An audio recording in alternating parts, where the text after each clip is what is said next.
Welcome to the Pen by Design podcast. I'm your humble host, Destiny Jordan, and here on this podcast, we delve into the craft of writing, publishing, and tips and strategies of being a creative entrepreneur. So let's get started. Are you tired of losing track of your notes, your outlines, and drafts? And do you feel like you're drowning in the sea of papers and folders and electronic folders and all that jazz? But fear not, because today we're going to talk about some tips and tricks about how you can stay organized in your writing process throughout the process, from your drafts to your notes to your outlines, because you probably will have more than one as you go through. And there are 5 key tips to get there. Number 1, create a system. So this is where you develop a system that works for you to keep all of your notes, outlines, and drafts together in one area. Now, one of my favorites is either Google Docs. That's always a great one. Free too. One for the win. Or you have Scrivener. Now, that's my favorite as well. I do like that. It's a paid option, but it is a robust tool for authors to keep everything organized and under one home, from your writing to all your mini drafts, mini character drafts, and your outlines and all that in one place and centralized on your computer. And also just any project management tool that you may like to use, like Notion, Trello, somewhere where you can keep track of where you have been and where you are going. Or just use a physical notebook, which I've done that before, and it has great success too, up to a point where at some point you have to change over to something because it gets too much for a notebook, and if you misplace a notebook, a lot of things can happen. Number 2, set deadlines. So this is where you don't think of deadlines. If you gotta chill down your back, it's okay. Deadlines are meant to help you, and they're meant to for you to have landmarks about where you have been and see if you met your goal or not, or why not. And these are just a way to keep you accountable and on track as you progress along the way of your writing project. This can be your daily word count. This can be your weekly word count.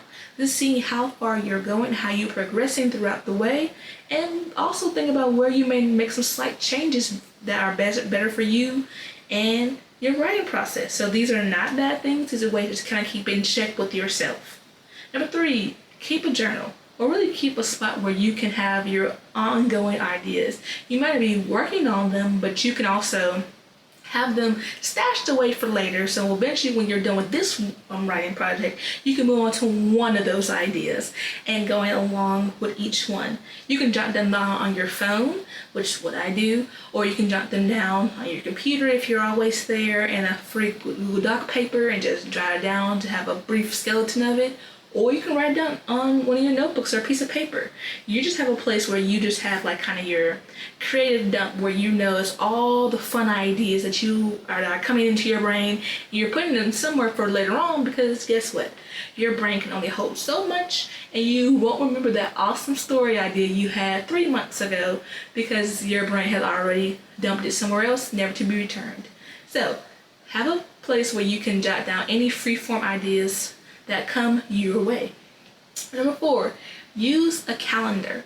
Now, can't see it right now, but my calendar is on the side, and it's a very submittable calendar where I can see my whole month at a glance. And it's amazing because on calendars, you can write down all your obligations that you have for the month or the week. And you can see what you need to be doing and how that affects your writing time, which helps to keep you accountable. So you know, maybe this week I can get up to for this week I can get 2,000. Next week I got a lot of stuff going on. I may just be at 1,000. And the week after that I may slow down so I can get to maybe 4,000 if I'm pushing it, or maybe just to 3,000. But you are knowing what you are able to do based on what you see on your calendar, from all your events, your obligations. Maybe you have a concert you want to go to, a conference you want to go to, or you are going to support a friend in their debut concert. Who knows? But you have it on your calendar, so you know that as a time set aside for another activity, and you know how to adjust your writing accordingly.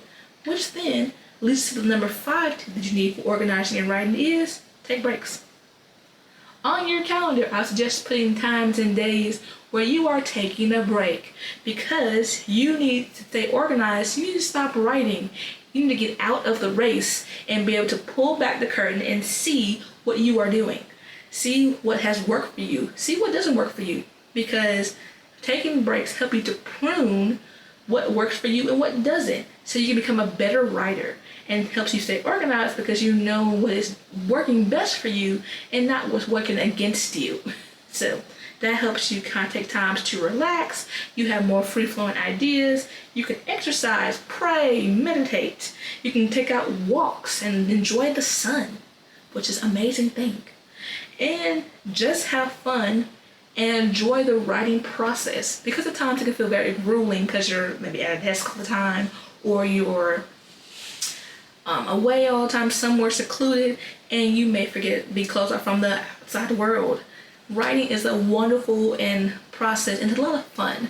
Tell people about it and working on it, and it's meant to be fun. So take some breaks, reevaluate, and make your process better so you can be a stronger writer as you go along, and also will help you from burning out, because that is number one way of burning out, is not taking breaks and not take care of yourself.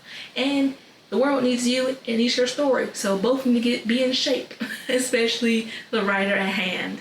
So now I've already talked about my favorite tips and tricks. Number 1, you got system. Number 2, you have deadlines. Number 3, you have a journal or some way to jot down your free-flowing ideas. 4, you have a calendar, which is a lovely thing. And 5, you are taking breaks and taking care of you and re-energizing that creative will of yours as you are going throughout your writing process, because it gives you time to sit back, relax, and see and enjoy the fruits of your labor as you're writing, and see how much you progress and appreciate your small wins. Because it's not always the big wins that we will talk about. Enjoy the small wins along the way as you go on. Now, these are my tips and my tricks for staying organized throughout the writing process. If you found this video helpful, hit that notification bell and never miss on any new content. And what do? What is your way to stay organized during the writing process? I would love to hear about it.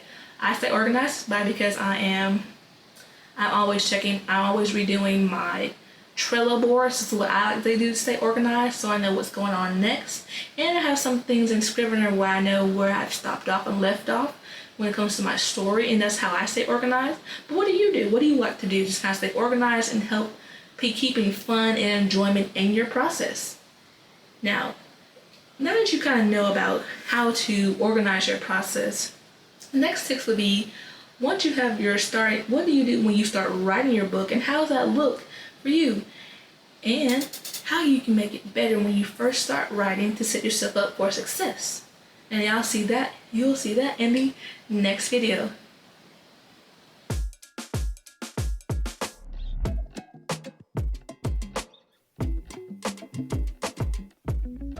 Thank you for listening to Pen by Design.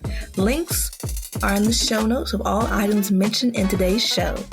Don't forget to pick up your free self-publishing guide to start your author journey in the show notes.